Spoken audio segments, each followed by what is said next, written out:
Stronger. Faster.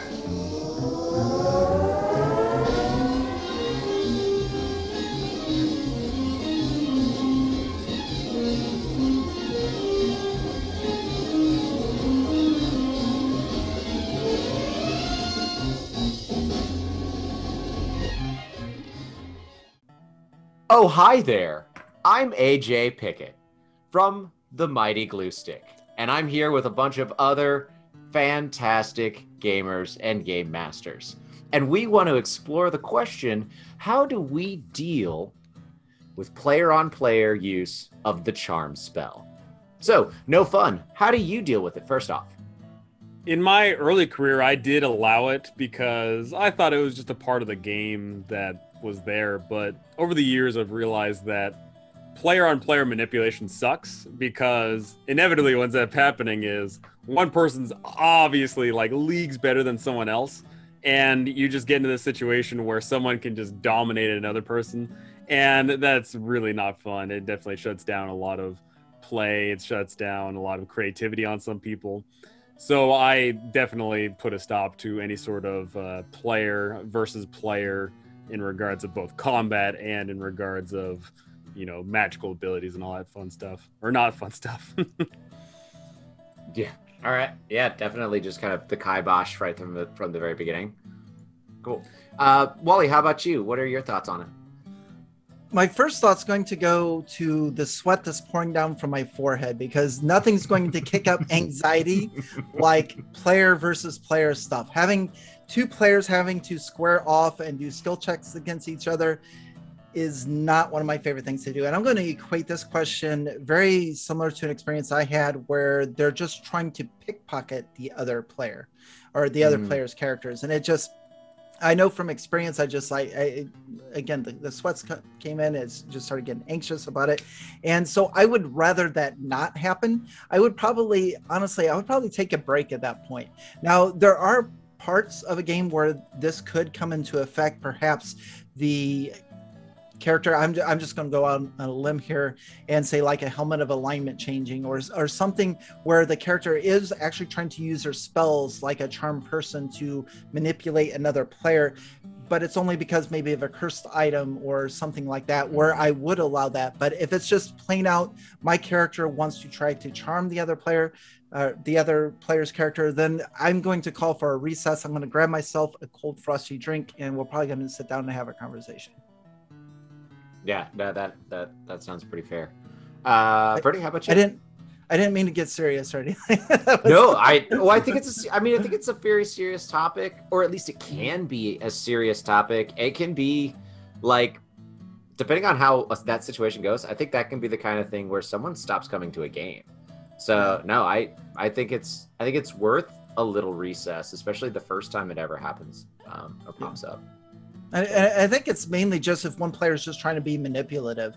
Like even if the player that their target is under some type of a spell, let's say a succubi or a vampire has them charmed, they may try to charm them back or something, which would be totally cool and stuff. But it's just that if a player's trying to be manipulative and trying to, charm the other player just to do it, no thanks. Yeah, no, I think that's fair. Freddie? Well, for me, I'd say no, more no, a lot more no after that. This is the sort of question that I feel that AJ Pickett would definitely ask me and anybody else. I definitely would be the one that asks you that question. Yes, as AJ Pickett. Yes, and I have to say to AJ, more no. Why? Because frankly, I don't like the idea of a character that's being controlled by a player losing control of their character to somebody else's player character. I just don't think that's very much fun. And I have had that happen because, like everything regarding things like firearms, alcohol, flirting with girlfriends and tables, I've made these mistakes, as Wally knows, and I don't plan to make that mistake again. Because it isn't fun, and you wind up spending far too much time on YouTube looking up channels trying to give you advice on how to deal with problem dungeon masters, problem players, and all those sorts of things. You spend hours and hours on Reddit and Facebook, and no, it's too much stress for me. So no, I'm saying no to that one. Thank you. Yeah.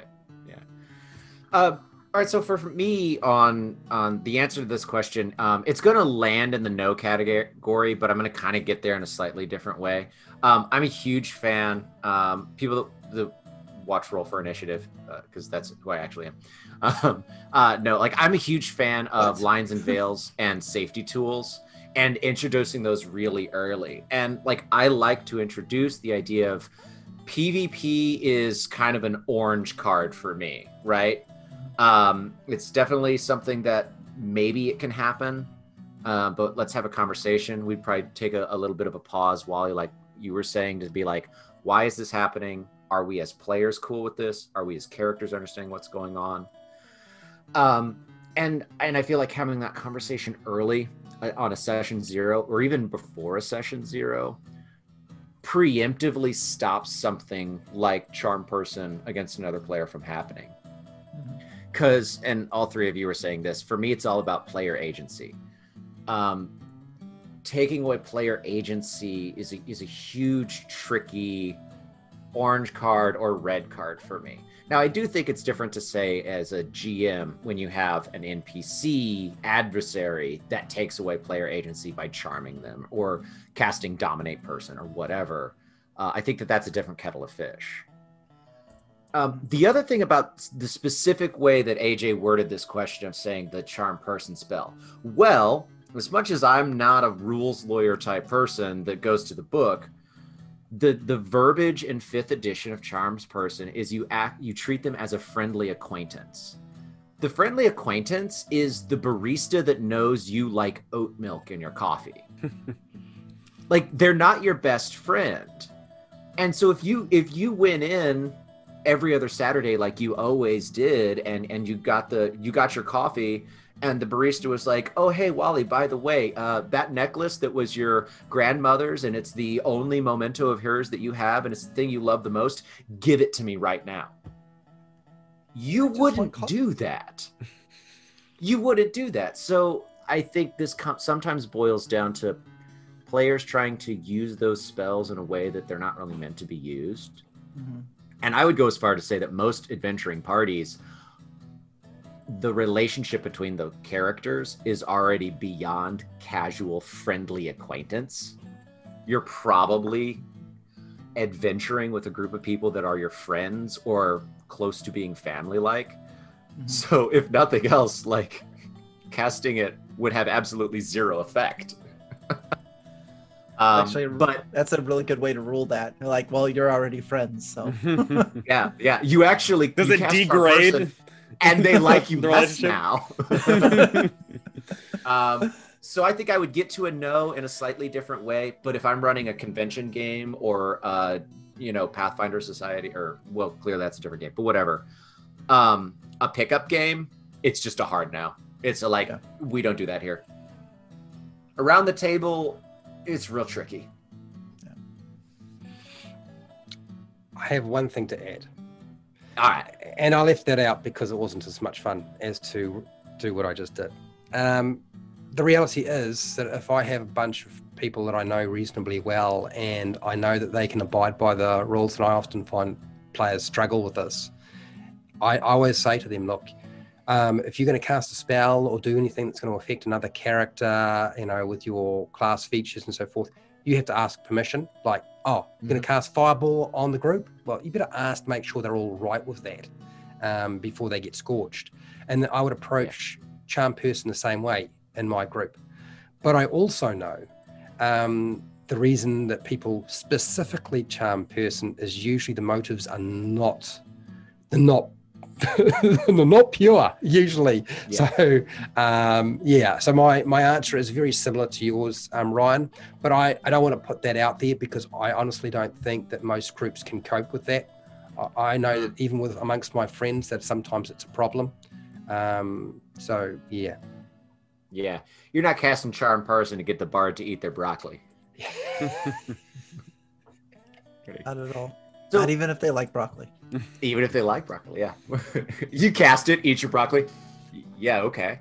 Ow. All right. So that is what the four of us think about the use of Charm Person, one player casting it on the character of another player. Is this something that you've encountered, that you allow and encourage? Something that you say no from the very beginning? Is it different for a home group versus a convention group? Let us know respectfully in the comments down below. We'd really love to see those. And yeah, happy gaming.